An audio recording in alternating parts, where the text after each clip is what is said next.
It's a boy game.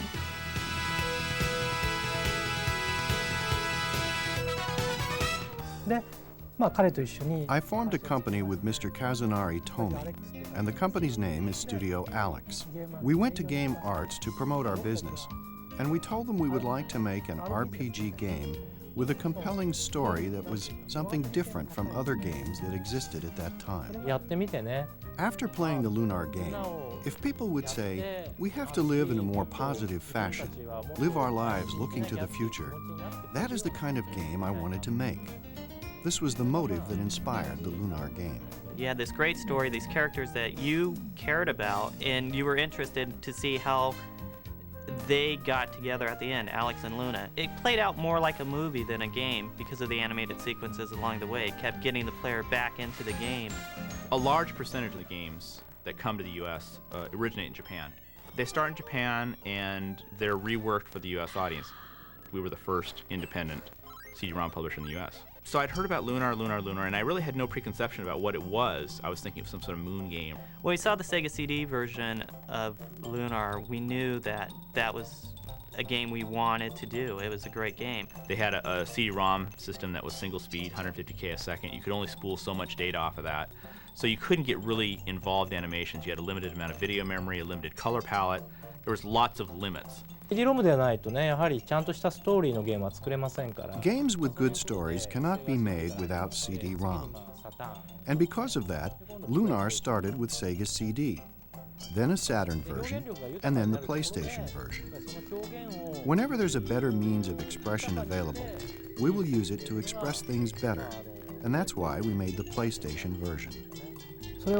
People might ask a question such as, which version is the authentic version? Sega CD or Sony PlayStation? Or is there any difference? But I think they both reflect the story of Lunar. I believe the Lunar world actually exists. The person who tells the story may change.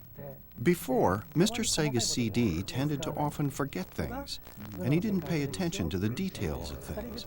But nonetheless, he was the storyteller for the first Lunar.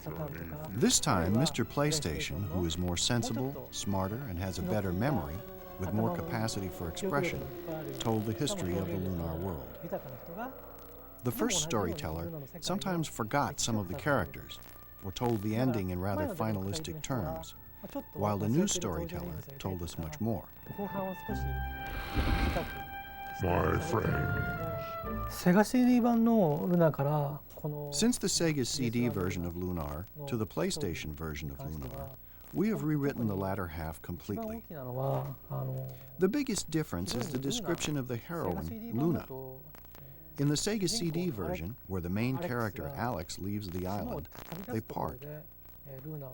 If that's the case, though, we felt that people might not feel sympathetic toward the heroine, so we changed that in the revised scenario. We also increased the number of characters in the game. The development of the enemies was a little weak, so we added some enemies.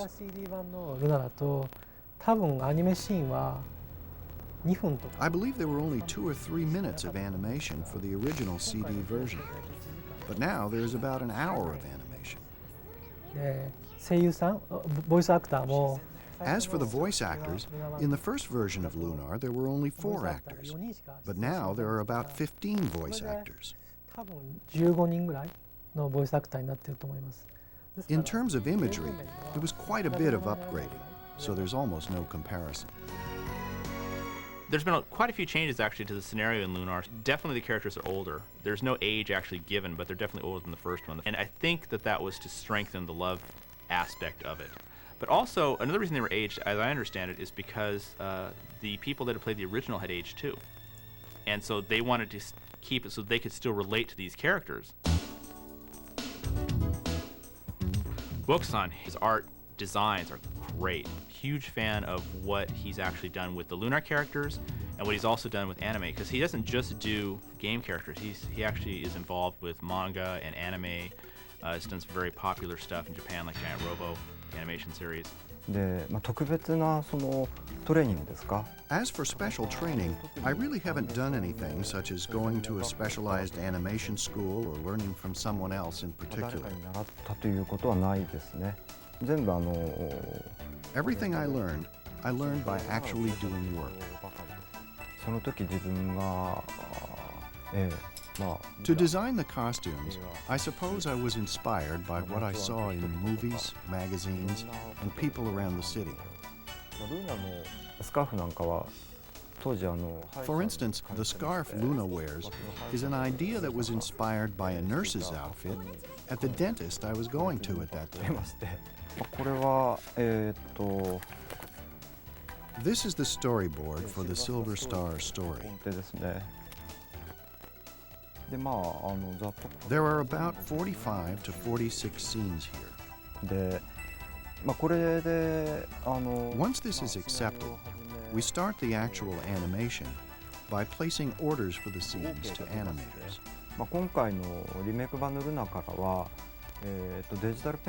For the remake of Lunar, digital paint was used instead of celluloid. The drawings were first scanned and then painted with a specialized software.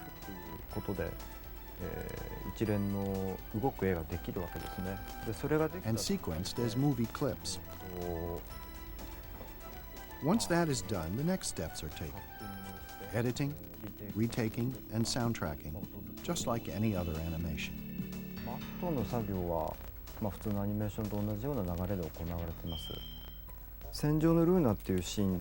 Computer graphics, CG, was used a lot in the scene of Luna on the boat, such as this part where the ship moves. The ocean is a regular 2D background. The ship is mostly all CG.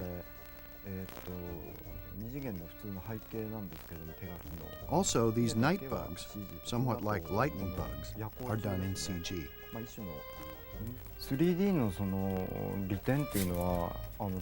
The advantage of 3D is that it is possible to create objects that are difficult to draw by hand. First, we give the layout to the 3D person, who creates something that moves like this.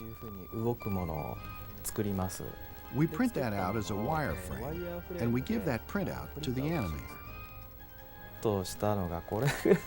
For one scene of Luna singing, there was this much printout.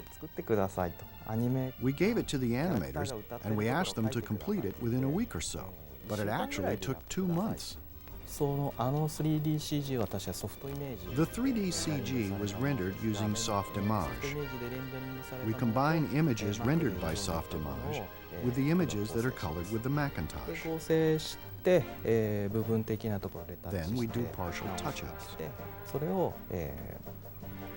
We then complete the process using QuickTime, etc.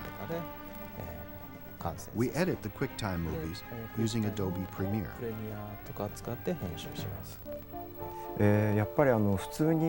Usually, when you are involved in a production as an animator, your involvement is very restricted.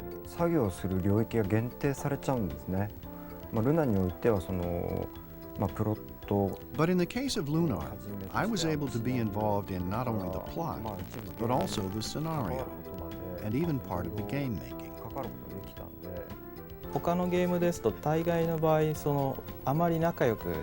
In other games, most of the time it is difficult for animation staff to work so well with the game staff. With Lunar, we could both work well together, argue well with one another. The long period of time involved in this project allowed us the opportunity to exchange ideas with one another. We all gained a lot from each other. Objectively speaking, the boat song is not a scene that is directly related to the game. When our schedule was getting a bit tight, it was suggested that we cut it for that reason. By having that scene, I thought it would be possible to show Luna's spirit through a more interesting approach than those used by typical games or animated illustrations. I insisted very strongly to keep this scene. And luckily, the producer and others accepted my opinion.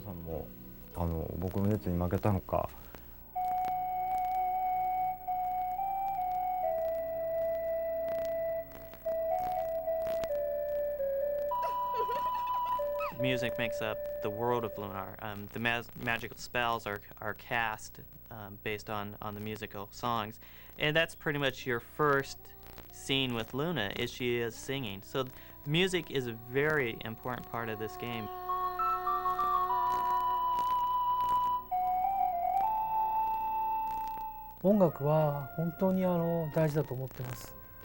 I think the music is very important. There is a good chance that 70 to 80% of a scene's emotional impact can be attributed to the music. For example, this time we had the very talented Mr. Iwadari from the very beginning, which was very lucky, I think. The music he makes moves people's hearts. I was in charge of the music for the first Lunar, the Mega CD, Lunar the Silver Star. And since then, I have been in charge of all the music in the Lunar series. Iwadari does the actual music composition for Lunar, a number of other things too, but in this particular case, he does the composition for Lunar. His company is 2-5. He works very closely with Isao Mizuguchi, who does the arrangement and the lyrics and such for the songs. The scenario writers and graphics people will tell us specific places they would like to use the lyrics. I will first ask them what kind of scene that is. For example, what state of mind is the heroine in when she sings that song? In what situation does that particular song come out of her mouth? The song is the heroine's, though I write the song. For the listeners, the song is sung by the heroine naturally in that situation. Lunar the Silver Star included about 38 songs or pieces of music. And among them, a main song emerged, which was the song of the festival that Luna sang by the natural spring. This was a very important song in the game. And the image it created was one I wanted to keep. All the other songs were created according to the image of Luna that existed in my mind. These amounted to over 100 pieces of music. It took about half a year to complete it. After I made the first song, however, there was a layoff for a hiatus. But I wrote over 100 pieces of music. So I needed about half a year. Usually when people complete an RPG game, they feel it was great. But for Lunar, because I received postcards, I know it is true. I get comments like, I cried for the first time after finishing an RPG. I look at the mail from the users of the game and at the home page, and I see descriptions of them saying something like, the tears come out when I listen to the opening song, Wings. People seem to be attracted by songs. And I hear these messages that say, when I listen to the Wind Nocturne, it exposes the heart bare. There are some battle songs that people seem to like that make them feel heartwarming.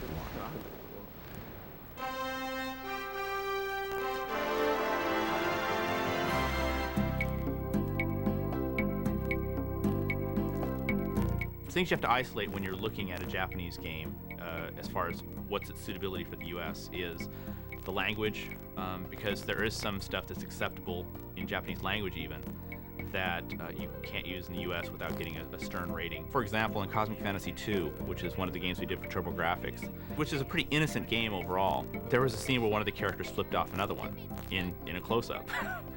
So we had to change that to she was shaking her fist. We pretty much take the main plot points, throw away the rest of it, and write it in an American style. with a bunch of cultural references that people can relate to. Even though it's set in this mystical world, you still have these pop culture references that allow you to get an attachment to the characters. And people tend to get more involved in something that they can relate to. One of the things we're known for now is the translation. The quality translation, the fluid way that people speak, the natural way that people speak. If we hurry, we may be able to sneak in without waking the dragon. Then we can get a fantastically huge diamond from its lair worth thousands and thousands of silver, making us filthy, stinking rich and very popular in the process. In our games, we always try to improve it, add some gameplay element that improves the game, makes it more fun for the user, or easier to play. We added some personality to some of the characters, like Mite's lab. You had this guy in this tower, this inventor, and he's all up in this tower, and you have to go through this huge thing to get this maze to get up there. And we're like, well, why was he so isolated? You know, he's like a hermit, a recluse. And so in the US version, which wasn't in the Japanese one, we had him suffering from tremendous body odor. So that's why he had to be isolated. And so he makes comments of that ilk. You're trespassing! Go away! I'm sort of a professional hacker, right? They've already written the code, but it doesn't really work for English. They have, the Japanese character set has thousands, tens of thousands of characters, whereas in English we have a relatively small defined set of characters, but the words tend to be longer because it takes more characters to express a thought. They gave us a space of 38K to actually put all the text for a particular section of the game, and the English text can get up to 72K in size, so I had to write data compression to squish that text down so it would actually fit into memory, and that's been a major battle for me.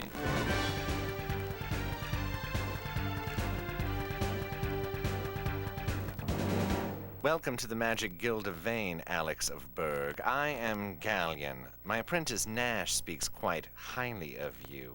He said you cleared the trail for the White Dragon. I didn't make it. The actors for the first one were John Truitt, who's the voice of Gallion, and probably the most well-known of all of them. He said you cleared the trail of the White Dragon. Is that true? The voice from Gallion, you sort of have to rest your body into it and enunciate every single word clearly and just enjoy every delicious sound. I didn't realize, when you see the people making cartoons sometimes, you think they look kind of ridiculous because they've got their hands moving up and down and they're bouncing and they're jumping around. But you actually have to do that with your body in order to get the right sounds and the right inflections coming out of your voice. To get the right performance, usually it doesn't take much more than saying, this is your motivation, this is what's going on here. If you're jumping or whatever, do a little jog in place to get yourself out of breath a little bit and then do it. But sometimes you have to do extreme methods, and the favorite story of John is the warm milk from Wendy's. We were filming something and I was supposed to be choking or coughing on something, and we came up with this wonderful idea that milk would do the trick, and I think that I must have downed something like 1.5 gallons of milk while I'm trying to hack up all this sputum and all this phlegm and all this stuff that would make it sound perfect. I was a little sick after that. You come in and you kind of memorize your lines first of all, because a lot of times you have to match the video. You have to lip sync it exactly. I mean, you've got to really, really fit the voice into the action, into the allotted time that you have, because the animators have done their job first, and then you have to go back and you have to fit your stuff in with what they've done. So yeah, it can be really, really tough. Victor, he's my husband's best friend, and they've been buddies since high school. He called me up because he needed a little cutesy voice and a little mousy voice. And that's what I have, so. Jackie Powers does the voice of Null again. Well, it's really exciting to come in, and there's a huge sound booth, and people and cords and contraptions everywhere. It's easy and it's comfortable for me to get into the part of Null, being that he's mischievous and a close friend, and it seems like a likable character overall. And Ashley Angel did the voice of Alex in the first one. Originally, we were going to probably ditch his voice because he had grown up too much, and after having heard his voice again, I'm like, he doesn't age that much, maybe we can use his voice, because it's kind of nice because the character has grown up in the game, and if his voice is a little bit older too, that's okay. I think I'm a lot like Alex. I really do. In what way? I like to be the hero. I like to be the guy that gets the attention at the end, and I like to be the guy that saves everybody. Especially Luna, you know, and she's a pretty hot cartoon. It's a lot of fun, you know, being in the recording studio, doing this kind of thing, being the voice of, you know, a cartoon. Basically, it's acting, and it's what I love to do. And then Hal De La Housse does the voice of Quark, which is best dragon voice hands down ever. Cinema anywhere, take your pick. It's a great dragon voice. He's pitch shifted, obviously, but he has a nice rumble to his natural speaking voice so that when he talks, it's just grr, comes right out. You are the first adventurers to visit me in a long time. A dragon is huge, and it's needed to sound huge. So by pitch shifting his voice down, and of course usually in most cases the dragon's in this nice big cave, and so that lends itself to some nice big reverb, and when we get done with it, you believe that is the dragon's voice. In the case of Null, we pitch shifted her voice higher in order to make it sound like it was coming out of a little creature rather than out of a normal woman's voice. It also helped mask whether or not it was male or female. Alex, couldn't you hear me? I've been flying around for the last half hour looking for you. But I should have known you'd be here. Try a little more. A little more like you knew where it was. Alex, couldn't you hear me? I've been flying around for the last half hour calling for you. But I should have known you'd be here. One of the best things about Victor is that he doesn't write the script and then it's etched in marble, okay? The product isn't finished until it's in the can. If we're getting there and we're looking and saying, there's not enough syllables, or there's too many syllables, or what's another word for, you know, how can we say this a little differently because it's not long enough, it's too long, whatever. And he's always open to suggestions if we need a new word, something like that. Okay, let's try that scene 3 again with Luna. Victor's a demanding person, and lots of times to get the line just right for him, you have got to do it 30, 40, 50 times, however many times it takes. And we'd spend so much time on one line, so I have to hand it to him for that, for being so patient. One of the lines happened to be a screaming part, and we did that too many times for my own good. I think we had to wait a while because my voice kind of went away. We may have 2, 3, 4 takes of a particular line, and then usually Victor and I will sit down and he'll listen through them and pick one or maybe 2 choices of a particular line.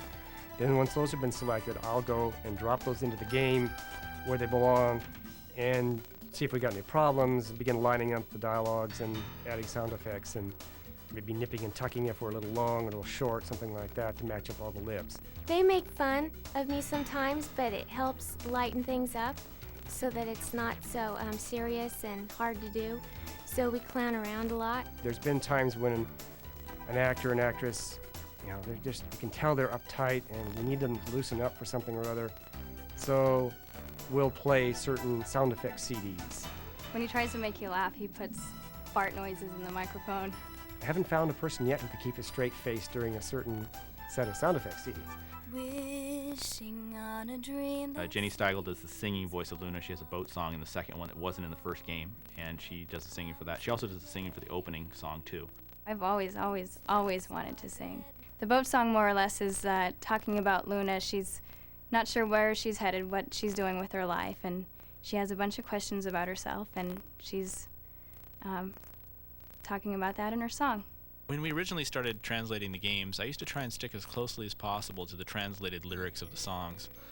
But somewhere along the way I figured out that that really didn't convey the emotion of the songs as well. So I decided that if I took into account the author's original intent plus the feeling that I got from the scenes and just rewrote the lyrics entirely, we ended up with a much better overall song, which is true in the case of Luna with the boat song, which the English version turned out to be a much more melancholy and reflective song than the Japanese one. Wishing on a dream that seems far off, hoping it will come today. Into the starlit night, foolish dreamers turn their gaze, waiting on a shooting star. But what if that star is not to come? Will their dreams fade to nothing when the horizon darkens most? We all need to believe there is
Are you happy, Victor, people?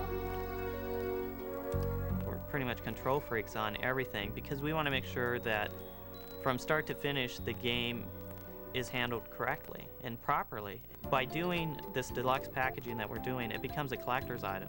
We have people that still have our packaging from TurboGrafx, still have our games from Sega CD, and they keep them because it was great packaging. And with Lunar being the great game that it is and one of our personal favorites that we've done, we wanted to create packaging that the consumer wanted. We play games. We're fans ourselves. We just happen to be fans who make games. Pretty much that's a standard requirement for being an employee at Working Designs is you have to like games and you have to play the games. When I played the game, it's probably been the biggest thing of realizing, hey, we did some good work here. You know? We're able to sit back and look at it. Each producer involved with Lunar sought such a high level. 描いていくかということには随分神経を使ってきましたし、ルナが好きだと。I feel that the people who are very fond of Lunar are able to sense that fact in some way or another from the production.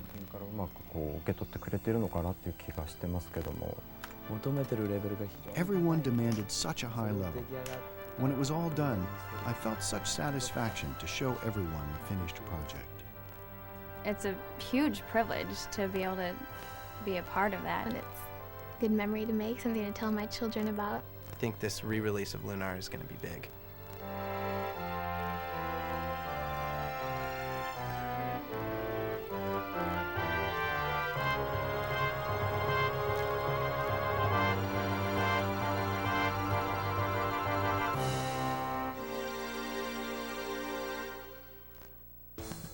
It's actually, it's more or less, oh my gosh, brain fart. What did you even say?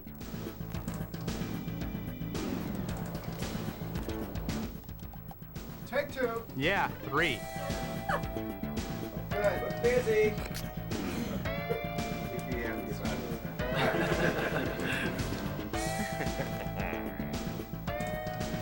Oh, come on, give it some emotion. Yes, sir. And action! And so, I've totally lost my thought here. こと言えまして。 I can relate to that.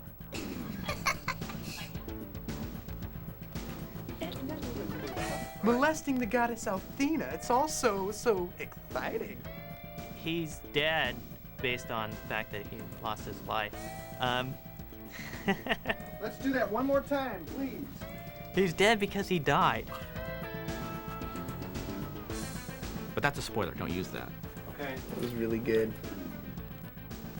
I got a nice shirt out of the whole thing, which is kind of cool. You know, I can say, hey, you know, I was in that game. I won't have a nice car to drive or any other clothes to wear, but I'll have the shirt. You didn't hear that, did you? She was just this bodacious, pink-haired bimbo. And then, well, that's pretty much it, actually.